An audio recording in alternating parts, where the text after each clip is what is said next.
நம்மளோட கூட லைன்ல இருக்காங்க. இந்த வேளையில பாடல பாடும்படியாக சிஸ்டர் கிட்ட அன்புடன் கேட்டுக்கொள்கிறேன். Praise the Lord. எந்த நேசுவே நீரே எனக்காறுதல், உந்தன் பாதம் காத்திருப்பேன். எந்த நேசுவே நீரே எனக்காறுதல், உந்தன் பாதம் காத்திருப்பேன். கனகமா பாதையிதில் கலங்கிடாது நேத முன்னேறுவே. கனகமா பாதையிதில் கலங்கிடாது நேத முன்னேறுவே. இமட்டையா ஜீவிப்பது உந்தயவுவல்லாவோ இயேசு நாயகா. இமட்டையா ஜீவிப்பது உந்தயவுவல்லாவோ இயேசு நாயகா. உம் சிறகதின் கீழில் மறைவேனே, இங்கென்னை அணுகாது காத்திடுவீரே. உம் சிறகதின் கீழில் மறைவேனே, இங்கென்னை அணுகாது காத்திடுவீரே. கைவிடு நான் உன்னை என வாக்குரைத்தவா, மெய்யாயுமே பின்பற்றுவேன். கைவிடு நான் உன்னை என வாக்குரைத்தவா, மெய்யாயுமே பின்பற்றுவேன். துன்பம் துய சூழ்ந்திடினும் இன்பமுகம் காட்டி தேற்றிடுவீரே. துன்பம் துய சூழ்ந்திடினும் இன்பமுகம் காட்டி தேற்றிடுவீரே. இம்மட்டையா ஜீவிப்பது உந்தயவுவல்லாவோ இயேசு நாயகா. இம்மட்டையா ஜீவிப்பது உந்தயவுவல்லாவோ இயேசு நாயகா. உம் சிறகதின் கீழில் மறைவேனே, இங்கென்னை அணுகாது காத்திடுவீரே. உம் சிறகதின் கீழில் மறைவேனே, இங்கென்னை அணுகாது காத்திடுவீரே. உம்மால் ஒரு சேனையினுள் பாய்ந்து செல்லுவே. தேவனாலே மதிலும் தாண்டுவே. உம்மால் ஒரு சேனையினுள் பாய்ந்து செல்லுவே. தேவனாலே மதிலும் தாண்டுவே. சத்துருவின் சதிகளே சத்தியரும் பலனால் ஜெயித்திடுவே. சத்துருவின் சதிகளே சத்தியரும் பலனால் ஜெயித்திடுவே. இம்மட்டையா ஜீவிப்பது உந்தயவுவல்லாவோ இயேசு நாயகா. இம்மட்டையா ஜீவிப்பது உந்தயவுவல்லாவோ இயேசு நாயகா. உம் சிறகதின் கீழில் மறைவேனே, இங்கென்னை அணுகாது காத்திடுவீரே. உம் சிறகதின் கீழில் மறைவேனே, இங்கென்னை அணுகாது காத்திடுவீரே. களிமண் போலும் கரத்தில் தத்தம் செய்கிறேன். களிம்பு நீங்க சுத்தம் செய்குவே. களிமண் போலும் கரத்தில் தத்தம் செய்கிறேன். களிம்பு நீங்க சுத்தம் செய்குவே. விண்சாயலே என்னிலிந்து வன்சாயலே முற்றும் மாற்றிடுவீரே. விண்சாயலே என்னிலிந்து மண் சாயலை முற்றும் மாற்றிடுவீரே இம்மட்டும் யார் ஜீவிப்பது ஒந்தாயமும் வல்லாவோ இயேசு நாயகா இம்மட்டும் யார் ஜீவிப்பது ஒந்தாயமும் வல்லாவோ இயேசு நாயகா சேரகத்தின் கீழில் மறைவேனே இங்கென்னை அணுகாது காத்திடுவீரே சேரகத்தின் கீழில் மறைவேனே இங்கென்னை அணுகாது காத்திடுவீரே ஏதுமில்லா ஏழையே நீ கண்டெடுத்தீரே என்ன செய்வேன் அன்பிற்காய் ஏதுமில்லா ஏழையே நீ கண்டெடுத்தீரே என்ன செய்வேன் அன்பிற்கிடா நித்தம் திரு முகம் கண்டு இடொழியாயும்மை சேவித்திடுவே நித்தம் திரு முகம் கண்டு இடொழியாயும்மை சேவித்திடுவே இம்மட்டும் யார் ஜீவிப்பது ஒந்தாயமும் வல்லாவோ இயேசு நாயகா இம்மட்டும் யார் ஜீவிப்பது ஒந்தாயமும் வல்லாவோ இயேசு நாயகா சேரகத்தின் கீழில் மறைவேனே இங்கென்னை அணுகாது காத்திடுவீரே சேரகத்தின் கீழில் மறைவேனே இங்கென்னை அணுகாது காத்திடுவீரே இம்மட்டும் யார் ஜீவிப்பது ஒந்தாயமும் வல்லாவோ இயேசு நாயகா இம்மட்டும் யார் ஜீவிப்பது ஒந்தாயமும் வல்லாவோ இயேசு நாயகா சேரகத்தின் கீழில் மறைவேனே இங்கென்னை அணுகாது காத்திடுவீரே சேரகத்தின் கீழில் மறைவேனே இங்கென்னை அணுகாது காத்திடுவீரே. ஆமென், ஹல்லேலூயா. அந்த ஆசீர்வதிக்கப்பட்டதான பாடலுக்காக நாம் ஆண்டவரை துதிப்போம். அனுதினமும் ஆண்டவரோட அந்த செட்டின் கீழ் அந்த நிழல் நாம் தங்கி கொண்ட ஹல்லேலூயா. தேவன் தாமே நம்ம ஒவ்வொருவரையும் ஆசீர்வாதமாக நடத்தும்படி நம்ம ஒரு முறை கூட நம்ம ஆண்டவரோட கரத்திலே நம்ம ஒப்புடைப்போம். தேவன் தாமே ஆசீர்வதிப்பாராக. தொடர்ந்தும் ஜோஸ் பிரதர், சிஸ்டர் பெனு அவங்கள பிள்ளைகளையும் தேவன் ஆசீர்வதித்து நடத்துவாராக. ஆமென். ரொம்ப நன்றி சிஸ்டர் பெனு. தொடர்ந்து ராத்திரி வேளையில செய்தி கொடுக்கும்படியாக பாஸ்டர் பாமர் பரந்தாஸ் நம்மளோட கூட வேலையில இருக்காங்க. இந்த வேளையில செய்தி கொடுக்கும்படியாக பாஸ்டர் கிட்ட அன்புடன் கேட்டுக்கிறேன். Pastor.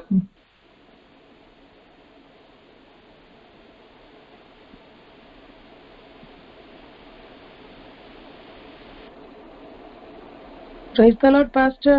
We cannot hear you. Sorry, I'm sorry. I had not unmuted. Sorry, sister. Oh, no problem. I was in mute. No, sorry.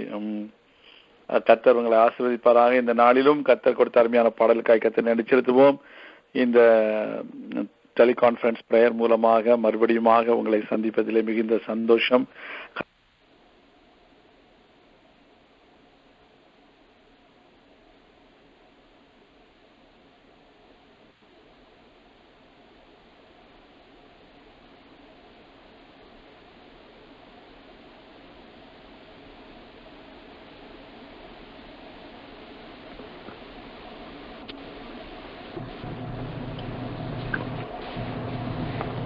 Sir கேட்கல.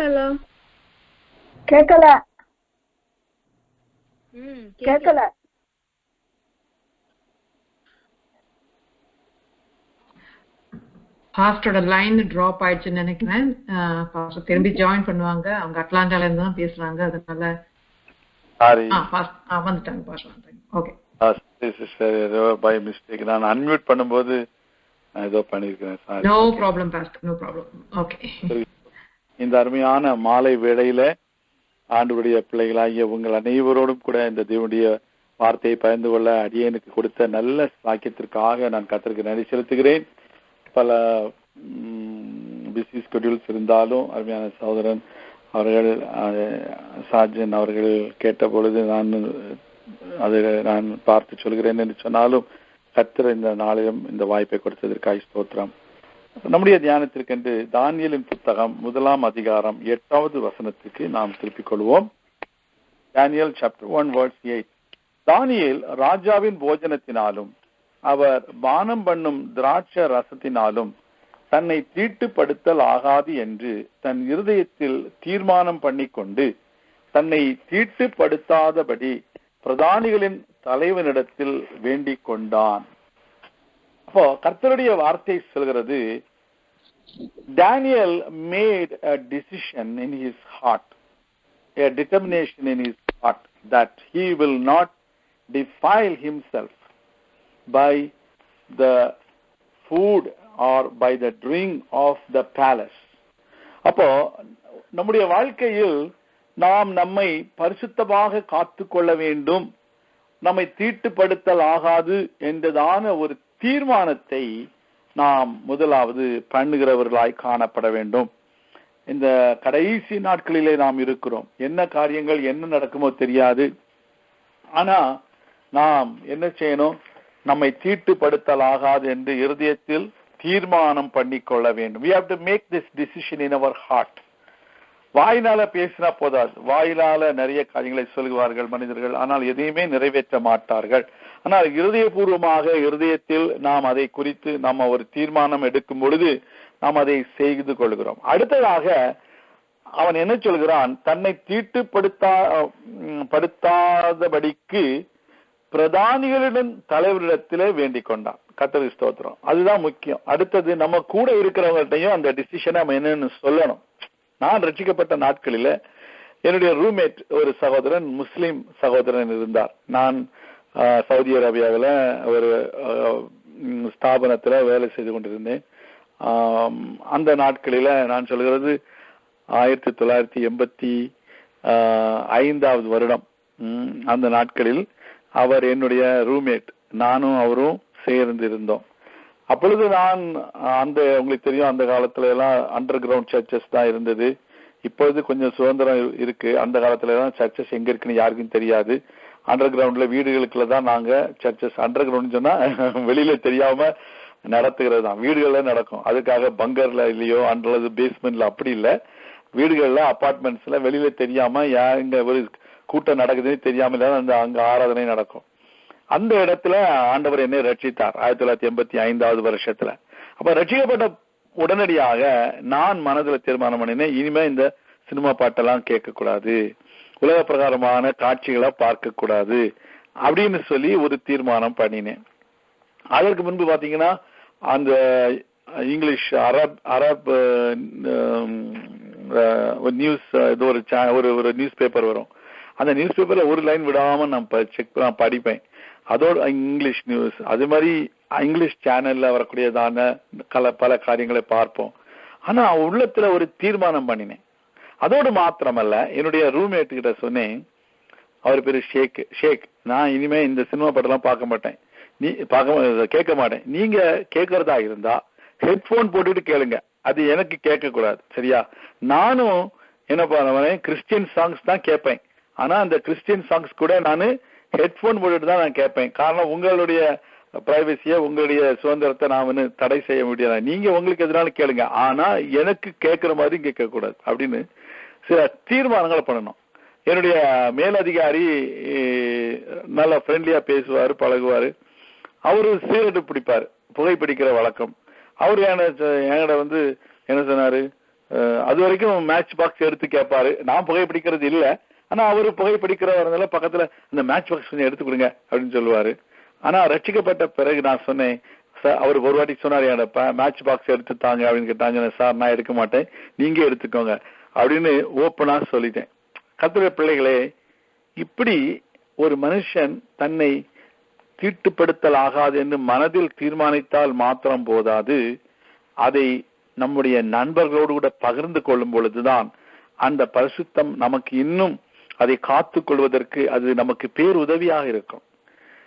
இல்ல அப்படின்னு சொன்னா வெளிப்படையாக நம்ம சொல்லாவிட்டால், அதுதான் அறிக்கை பண்ணுதல். வெளிப்படையாக நம்முடைய ரட்சிப்பை அறிக்கை பண்ணாவிட்டால், நம்முடைய பரிசுத்தத்தை அறிக்கை பண்ணாவிட்டால், நாம் விசுவாசிக்கிற ஆண்டவராகிய இயேசு கிறிஸ்துவை அறிக்கை பண்ணாவிட்டால், நாம் எந்த விதத்திலேயாவது நாம் விழுந்து போவதற்கோ பிசாசுக்கு இடம் கொடுப்பதற்கோ வாய்ப்பு உண்டு.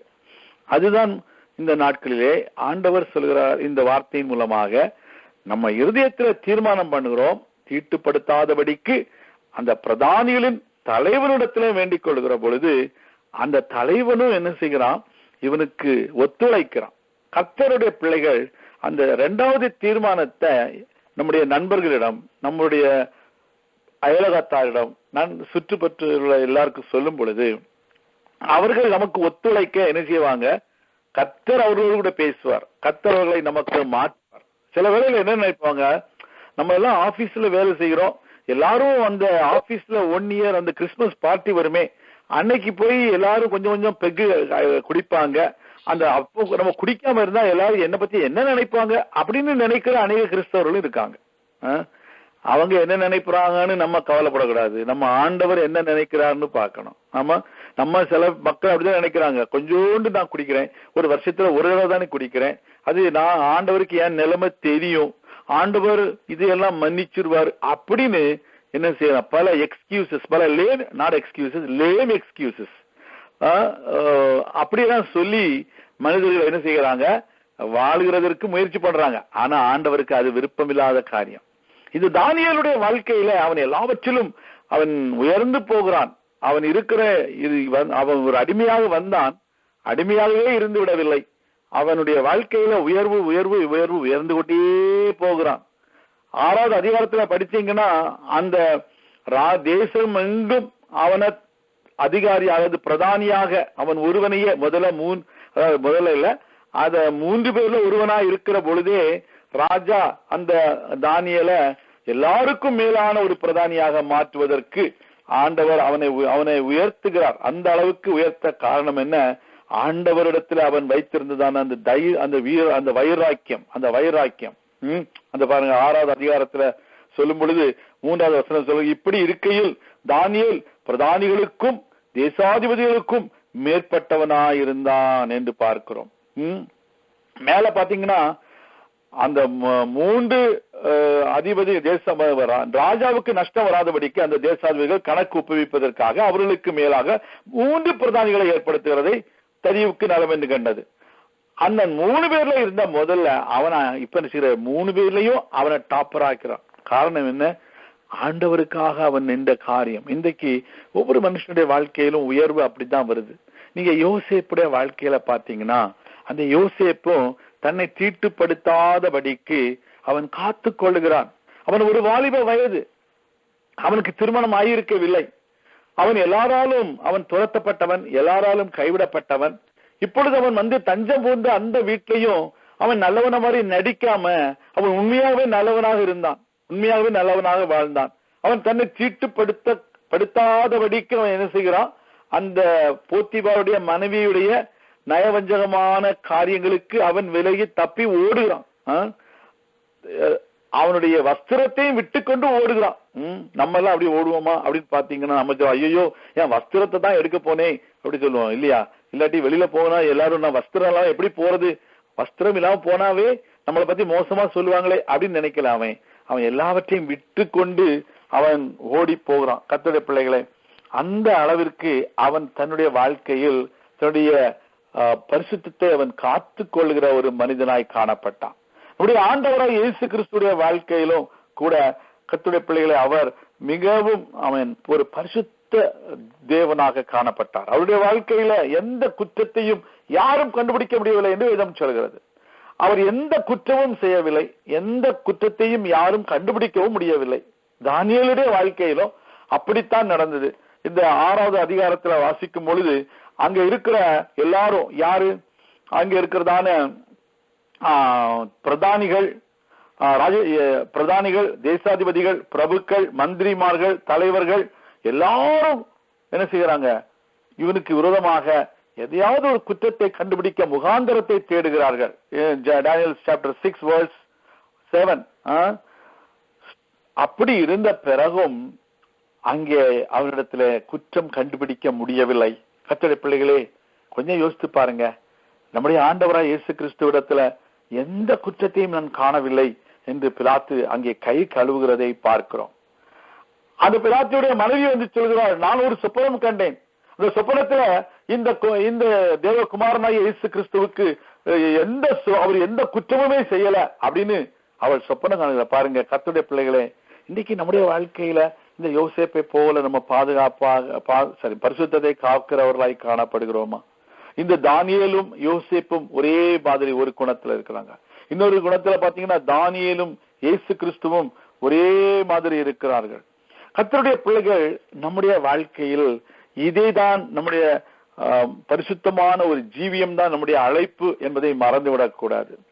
அநேக வேளைகளில நம்ம இதுதான் கேட்போம், ஆண்டவரே என்ன எதற்காக அழைத்தீர்? ஆண்டவர் வாட் இஸ் யுவர் கால் அப்படின்னு நம்ம ஃப்ரெண்ட்ஸ் வந்து கேட்பாங்க.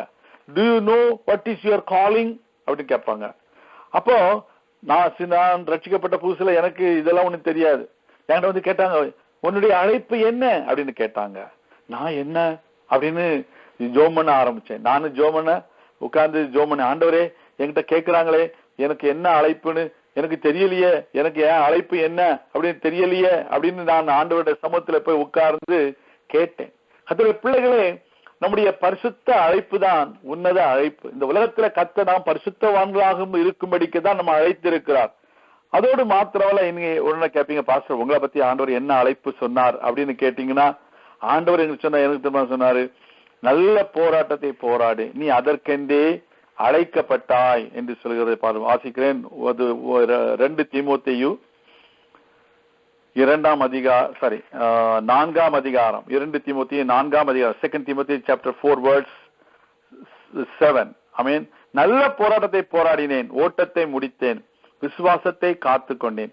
இது முதல் நீதியின் கிரீடம் எனக்கு தந்திருக்கு. அதுதான் ஆண்டவர் எனக்கு கொடுத்ததான அந்த அழைப்பு. என்ன? நல்ல போராட்டத்தை போராடணும், அதுதான் என்னுடைய அழைப்பு. இன்றைக்கும் நம்முடைய உலகத்துல பல போராட்டங்கள் இருக்குது. எல்லாம் இருந்தாலும் கர்த்தருடைய பிள்ளைகளே, நீங்களும் நானும் ஆண்டவருக்காக நாம் நல்ல போராட்டத்தை போராட வேண்டும். நம்முடைய கல்லறையில நல்ல போராட்டத்தை போராடினேன் என்று சொல்லி சும்மா ஒரு வசனத்திற்காக போடக்கூடாது. It's not for just a name sake to write he fought a good fight. No, we need to really in our life நல்ல போராட்டத்தை நம்ம போராடுகிறவர்களாய் நாம் காணப்பட வேண்டும். அதுதான் நம்முடைய வாழ்க்கையில பெரிய ஒரு போராட்டம், ஒரு வாழ்க்கை, ஒரு பரிசுத்த வாழ்க்கை. நாம் பரிசுத்தமாய் வாழ வேண்டும் என்பதுதான் ஆண்டவருடைய எதிர்பார்ப்பு. அப்ப இந்த பரிசுத்தமாய் வாழ்வதற்கு நம்ம என்ன நம்முடைய சுய பலத்தினாலேயோ நம்முடைய சுய வில் பவர்னாலேயோ அல்லது என்ன சொல்றது அந்த வில் பவர்னாலே நமக்கு அதை நடத்த முடியாது. தேவ ஆவியானுடைய உதவினால் மாத்திரம்தான் முடியும். அதுதான் முக்கியம். It is not by might nor by power but by the Spirit of God, the Lord of hosts says. அப்போ ஆவியானவரால தான் முடியும். இந்த இடத்துல பாருங்க, தானியேல் 6ஆவது அதிகாரம், the word of God says in Daniel chapter 6 verse 3, தானியேலுக்குள் விசேஷித்த ஆவி இருந்தமையால் அப்படின்னு வாசிக்கிறோம். So he had a special spirit in his life. So we need to have that Holy Spirit in our life so that we can live a victorious holy life. அதுதான் முக்கியம். இந்த உலகத்துல எல்லாரும் சொல்லுவாங்க, ஆனா உண்மையாகவே அந்த அழைப்புல நம்ம நிலைத்து நிற்பதற்கு அந்த பரிசுத்த ஆவியானுடைய உதவி நமக்கு தேவை. அந்த பரிசுத்த ஆவியானவர் நமக்கு எப்பொழுதும் ஒத்தாசையாய் இருக்கிறவர். He is always our companion. அவர் நம்மோடு இருக்கிறவர். அவர் நம்மை எப்பொழுதும் பரிசுத்த பாதையில் நடத்துகிறவர். அவர் எப்பொழுதும் நமக்கு பரிசுத்தமான காரியங்களை நமக்கு போதிக்கிறவர். அதுதான் அவருடைய பெயர், பரிசுத்த ஆவியானவர்.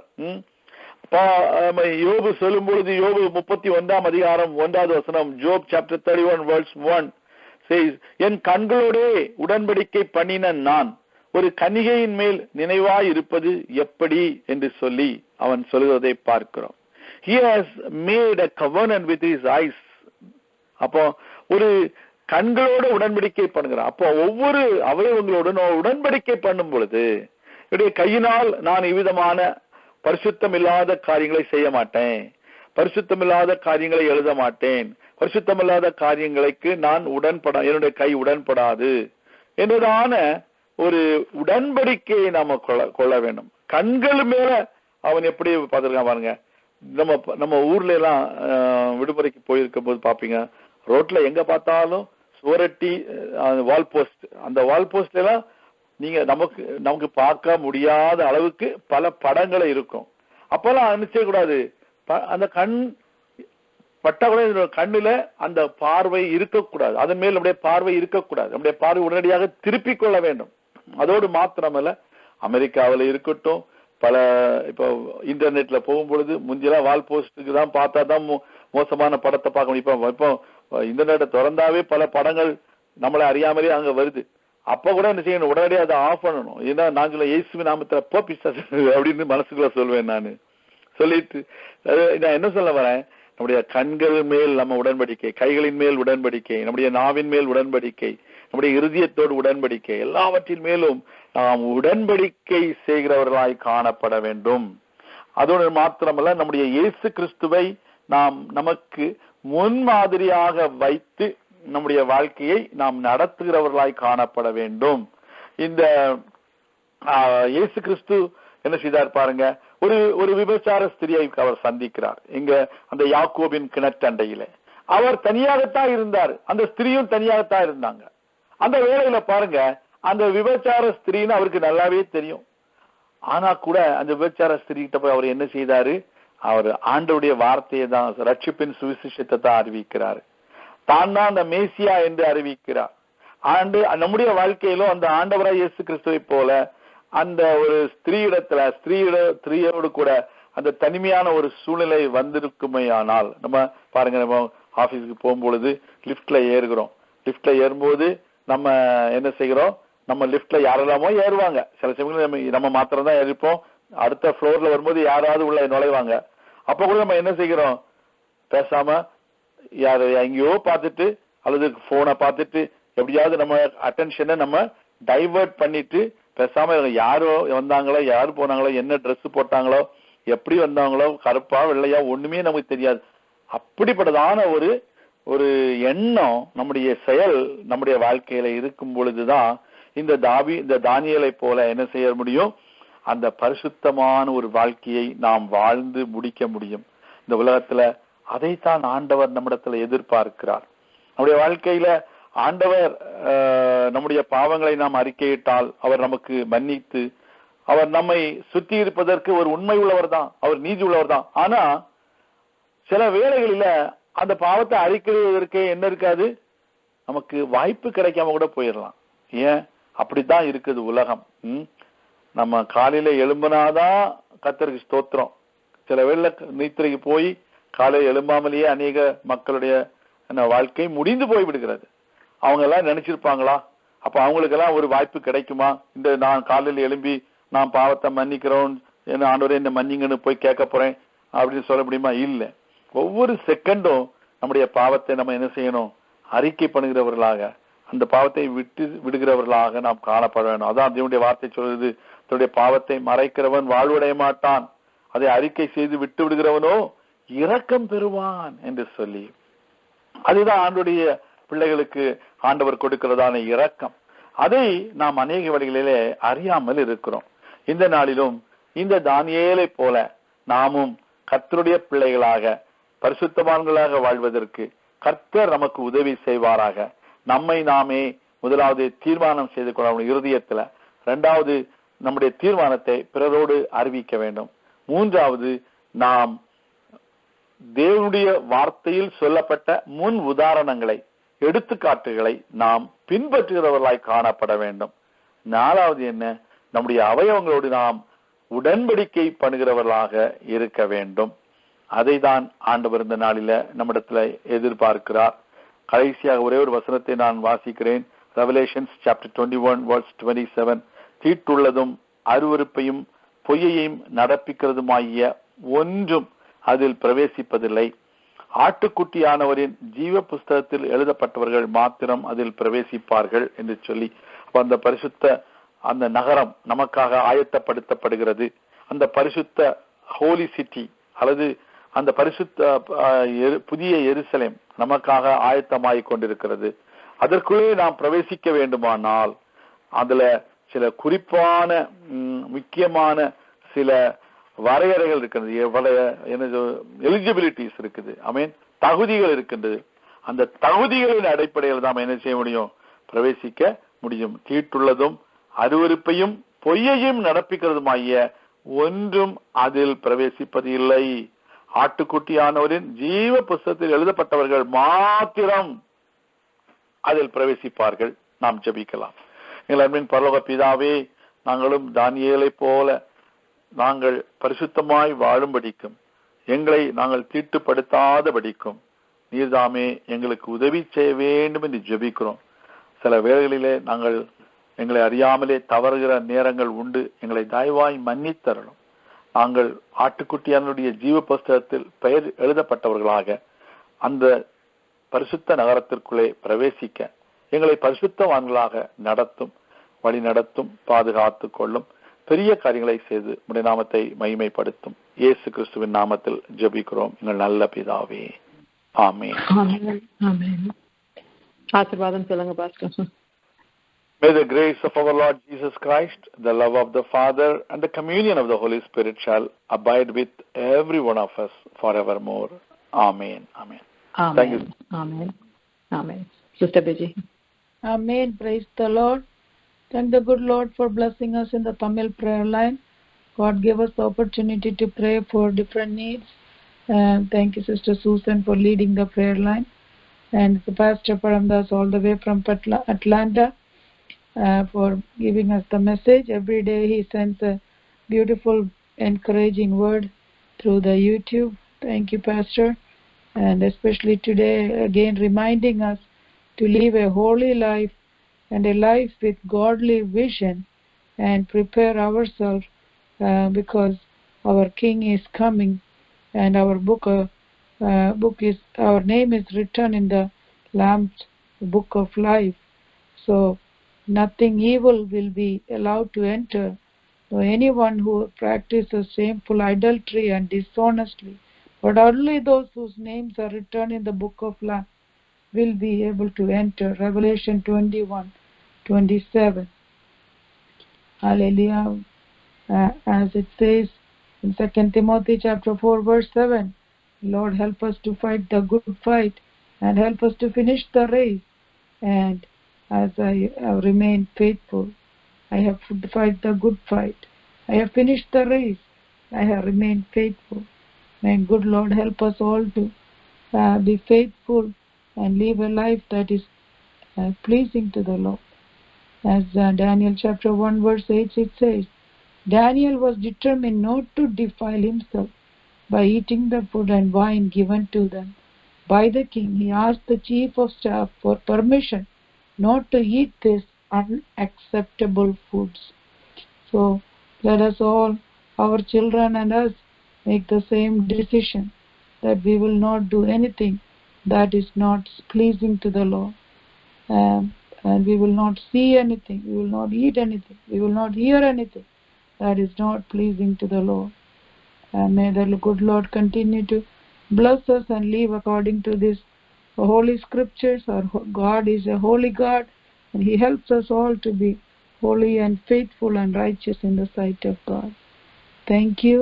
God bless everybody. Thank you, Pastor. And God bless you. God bless your ministry and family and everything. And thank you, everybody.